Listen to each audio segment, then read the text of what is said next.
Hello everyone. So our next widget is scale, or you can say slider also, but we have to use the name scale only. So we will refer scale only.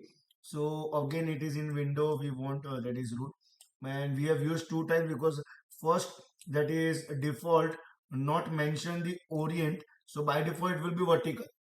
But if you want scale horizontal, then you have to define orient equal to horizontal.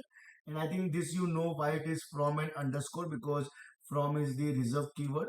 So they have used some other name instead of that. So from and underscore. And you assign your range from 0 to what you want, 42 or 0 to whatever range you want. It will be like a slider type. We'll show you the output also quickly. See, it will come like this. Slider. It is like a slider. Okay, same way horizontal also. It is like a till 200 or whatever you want to select. You can see this is vertical by default. Okay, thank you everyone.